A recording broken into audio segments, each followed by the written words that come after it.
Everyone. Welcome to Fashion Coffee Hour. I'm Stanley Smith, and this is Marcy Carmack, and we're speaking with one of our members and guests today, Jim Hogg from San Francisco. Welcome. Hello. Welcome, Jim. Thank you. Very my pleasure to be here. So, Marcy, you were quizzing Jim about dressing for dinner. Yeah, and Jim was saying that he saw both sides and that, most of the restaurants, after people came back, just wanted to have people, so they didn't have a dress requirement. Now, what do you see happening? Well, in my personal opinion, I think it's well to dress to go to dinner. That's how I was raised, and that's how I've always been. In fact, the times that, especially after the pandemic, that I've been invited to dinner, if I had a shower that morning, I re-shower, I shave, I put on my best slacks and sport coat and a tie, depending. But, there again, it depends upon the place. I saw your little snippet about, was it the mayor of Atlanta was Yes. asked to leave because she came in with a sweatsuit on. Tracksuit. Well, now I think that is a bit much. She should have had better sense than to do that unless she was at McDonald's. But, if you're going to a nice restaurant and you're going to invest a lot of money in dinner, I think the idea of dressing up is just part of it. I remember when I was growing up, of course, it was so different in the South as it is in the West Coast or the East Coast. Jim, Yes. tell us where you're from in the South. Okay. I'm originally from a very small town in Arkansas called Camden, as in like Camden, New Jersey. I was 100 miles straight south of Little Rock. Wow. But, it's one of the old Southern traditions. If you're going to go out, I know, especially to church, on Saturday night, there were 5 children in our family. We knew we had to polish those shoes and lay out our Sunday clothes. And the next morning when we went to mass, we were spit shined. And of course, my mother was, she was a fanatic about that. My mother was a classy and stylish woman. And I guess that's where I picked up my love of the knowledge of fashion, is remembering her and reading all the latest magazines. And then I had 4 sisters, and so they kept up with the latest fashion and passed it on to my mother. In fact, I have to laugh. My mother was the only woman in Camden, Arkansas that had a Fendi bag and knew what it was. Wow. Everybody else, my sister Mary Ann gave that to her one A year for Fendi Christmas. in Arkansas. That's the ultimate In incongruity. Arkansas, my mother had a Fendi bag and she just loved it. And it was a real tiny shoulder bag. And she said, about all I can get in this thing is a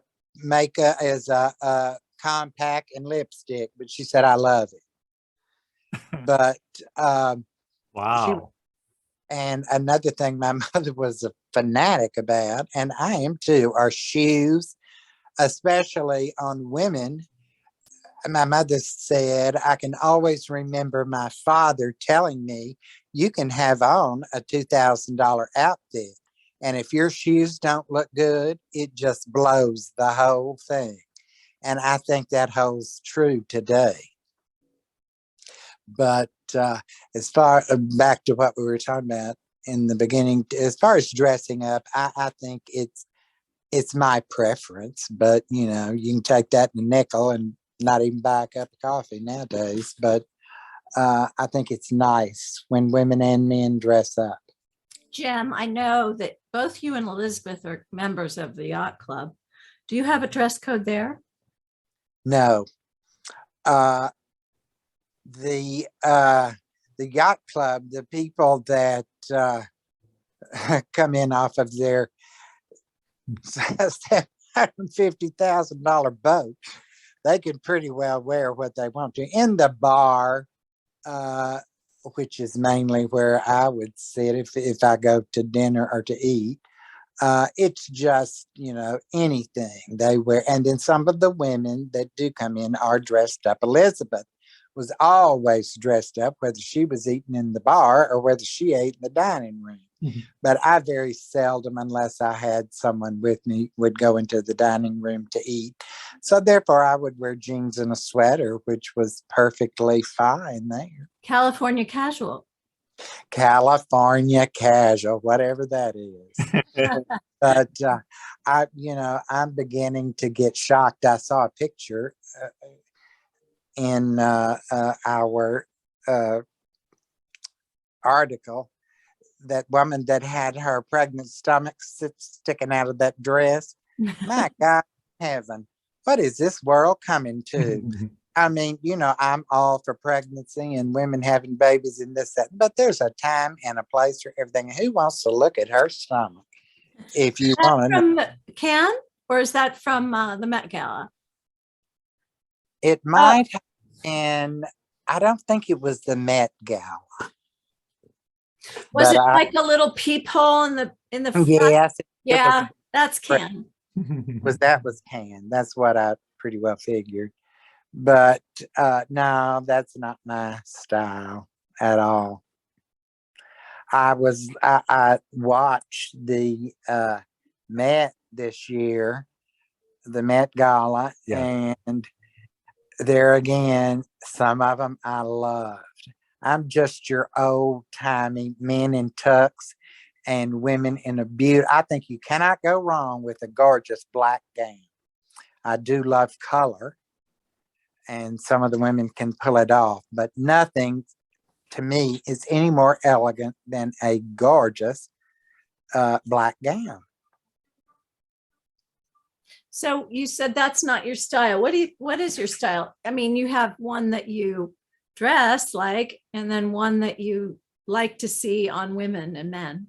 What do you like to see on women? On women, are you talking about formal attire or just every day, or either, both? Whatever. Every day. Well, every day, I think, and there again, it depends upon what part of the country you're in. If you're in, let's say, Chicago, I would think that most women dressed nicely for work. I mean, and that would be anywhere from a nice dress to a pantsuit or suit or whatever you want to call it. And also in California, it's not that so much in California anymore. I don't know because I don't work anymore. And when I did work, women, I got tickled right after I first moved here. I would get on the BART in the morning going downtown, and there would be ladies that their hair was still wet.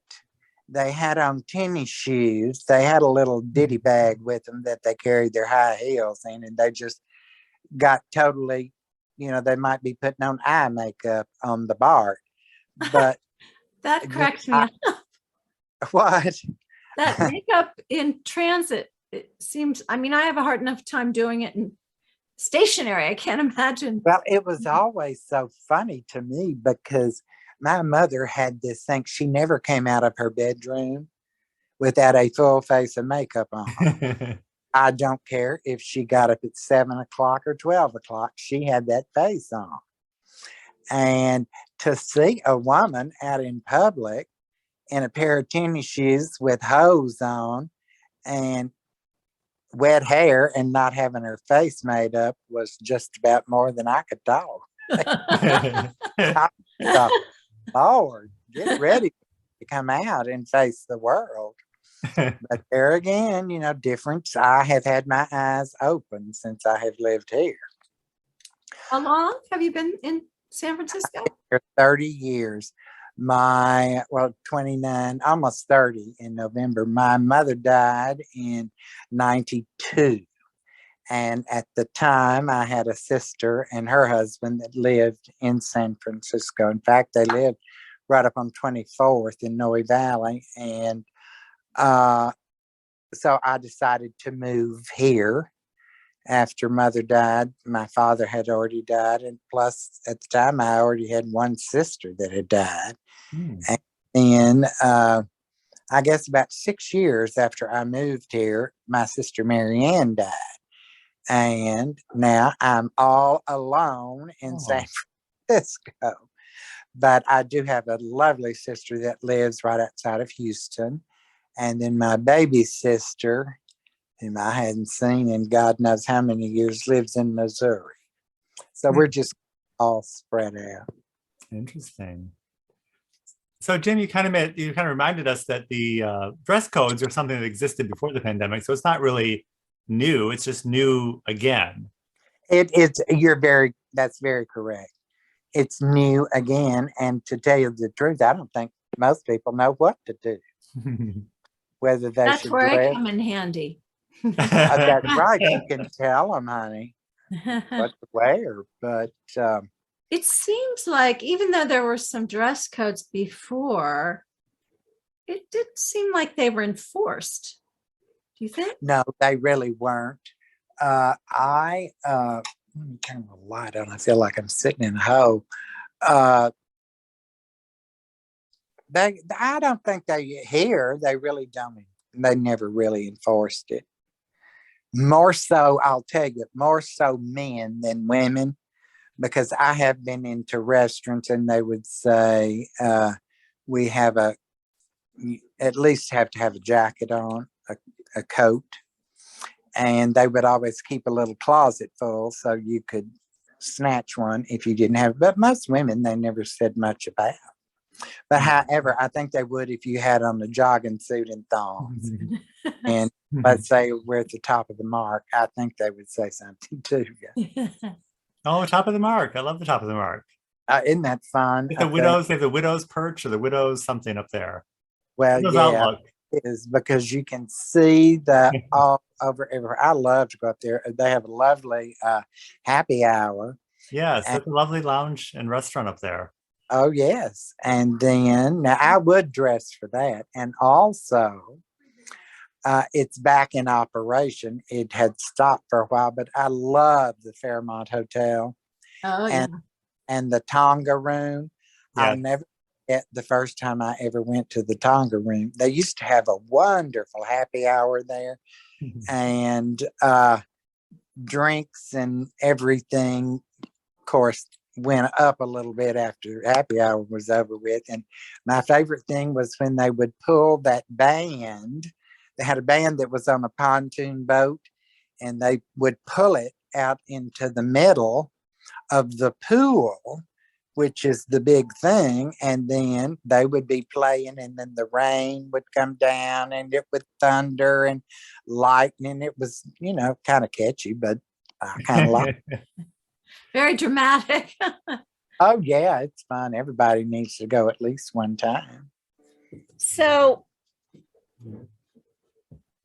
my cushions are falling off. Oh. What other questions do I want to ask you? So aside from your mother's influence, did your sisters influence your idea of fashion? Most definitely. They were, this is another thing. My sisters never went out without painting their fingernails or toenails or having their hair set or whatever else. They just did. I don't know whether it was a Southern thing or they just loved to do it, and they loved to dress up. Now, they fought like cats and dogs over each other's clothes, but my mother told me one time, she said, if I had it to do all over again, I'd never have girls. All they do is fight. And she said they can't share anything. I remember back in the time, and Marcy, you might remember this, when all girls, college age girls, they had those rabbit coats, Oh, yeah. Well, Linda had one, and Mother said the two of you and Marianne can share that. Of course, there was Wrong. no sharing. Another fur coat had to be bought, bunny fur. But times have certainly changed. Well, I guess they have it. The more they change, the more they stay the same. I was intrigued That's right. you said about the it's just what you're used to, and that's just how you were brought up. But those are the social conventions that we're all used to. And I was reminded of the idea of the theater. Like when we go to the theater, there's the convention of the theater. Like as the audience, you have your role to play. So it's kind of, you could kind of view going out to dinner or going out in public as a similar Right. role, and we abide by the role we're asked to play. That I think Right. that's the debate we're going to probably get into tonight is, where does our being asked to play the role impinge on our personal rights or personal space or Right. freedoms? And I think that's probably what we're going to talk about. But that I think- occurred to me when you were talking about the way you were brought up, because we were all brought up that way, to abide by some level of structure. Right. Right. And on top of that, don't you think there's a level of respect that we need to pay to the people doing the performances? Well, I and guess it's people cooking the food. I guess it's the thing about when you use Yes. the word that we need to. I guess it's the idea that we ideally we want to, but I think people get anxiety when they feel that they're being imposed upon. Like when you see the word need, it's like, do we have to? Like we're also rebellious, so we want Right. to we want to offer the respect out of our appreciation for being there. We don't want to be forced to, and that's why I said we've all walked into a place, Jim, where they've asked us to put on a jacket, and it is, even though we don't want to have it be a demeaning experience, it kind of is. It's like, ugh, like Yeah. it's Well, we've all kind of been there. I'll tell you the way it is now. I hadn't been out anywhere in God knows when. Of course, we had such a bad run with the COVID here, and I am 73. So I have, I've really tried to stay close to home, and am just now getting back to where I would go out a little bit. Not much, but I will go out. And I still wear my mask. I don't care what they say. But the pandemic, just what a mess. Yeah, let's Well, not. just what a I'm going to be horrible- like your mother. Next time, I'm going to choose not to participate.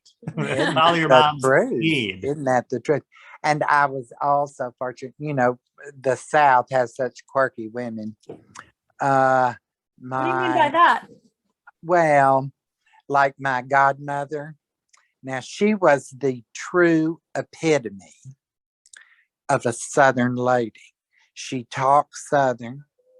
She had impeccable manners and just was the life of a party wherever she went.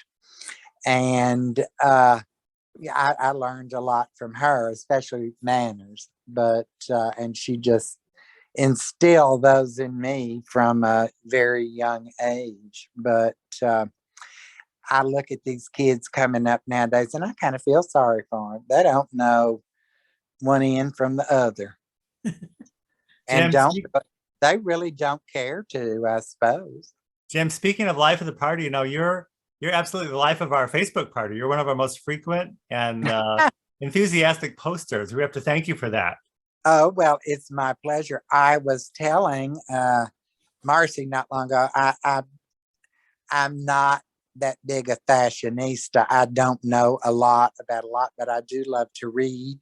And I read magazines, I read books, and I read on the internet.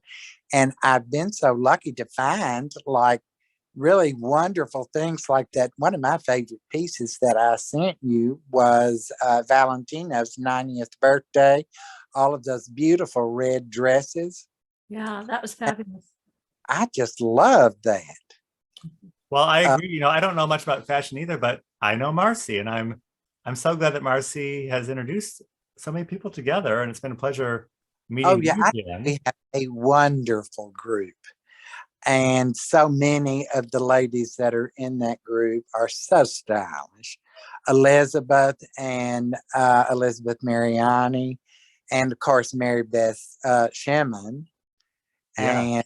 and Barbara Brown, and I hope the list is endless, but you're very fortunate to have all of those ladies. I see them in the society columns all the time in their beautiful dresses, especially Mary Beth.